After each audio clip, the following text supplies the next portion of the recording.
Boise State against Fresno State. This has been a matchup that you would think would be a top-notch Mountain West football game. But heading into this one, we have a 1-3 Fresno State against a 3-2 Boise State. If you told me that that's the records these teams are going to have in week 6, I would ask you what you're smoking, because usually this is a 4-1 versus 4-1 football game, 4-1 versus 5-0 football game based on their non-conferences and maybe their first Mountain West game. Both these teams are not living up to the potential that these programs can have in the Mountain West by far. We look at Boise State, their quarterback, Backmeyer, is no longer playing. He's going to redshirt and head into the transfer portal. He'll be on a new team next season. They still found a way to win last week against San Diego State, another team in the Mountain West that's not really doing well. The Mountain West has a lot of question marks of what's going on in that conference. On the other side of the ball, Fresno State just lost to UConn. UConn is, with the Jim Mora era, finally gets a win under his belt. They lose 19-14. Very interesting concept here. Well, I take that back. UConn has 2 wins now. They also won against Central Connecticut. But I digress. Steve, Boise State versus Fresno State. What you got? Well, you have to factor it on the Fresno State side that they lost their big quarterback, Jake Heiner, in the USC game. He's out for the year.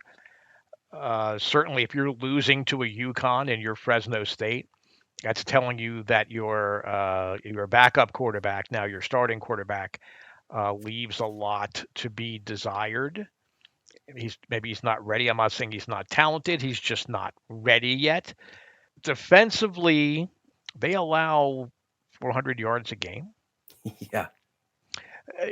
So it's that's not gonna bail out your offense that's struggling if you're giving up 400 yards a game.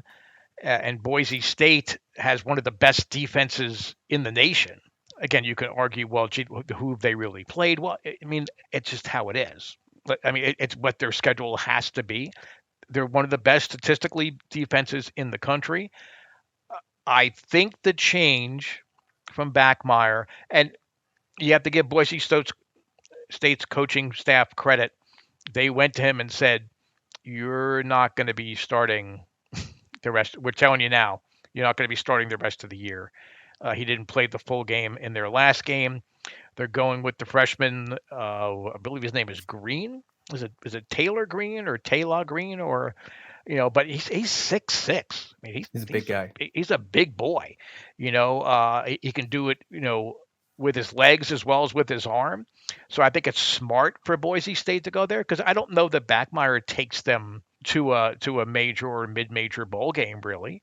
A kid like Green, it could, especially with the defense that they have.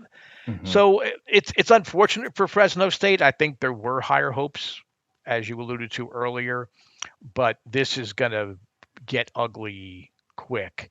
That blue turf is going to start turning red hot, because I think Boise State's going to be marching up and down the field at will against the Bulldogs. So it's unfortunate. It could have been a great game, but it's going to be a fun game to watch if you're a fan of Boise State, or you just like to see good offensive football, because I think Boise State's going to run it up.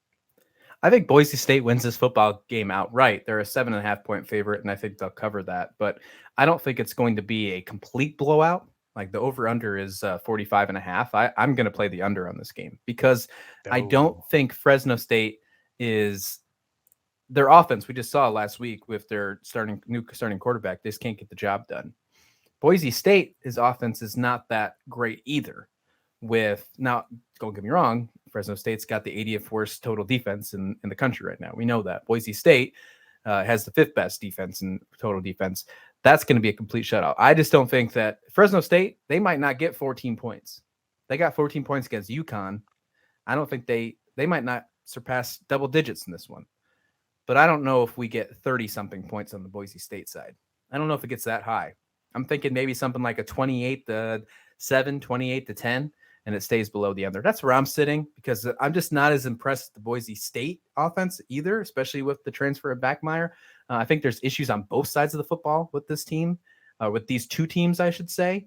Boise State's got a great defense. We know that. Everything else is suspect in my mind with both of these teams. Well, we haven't seen this Boise State offense yet. We've only seen it under Backmeyer.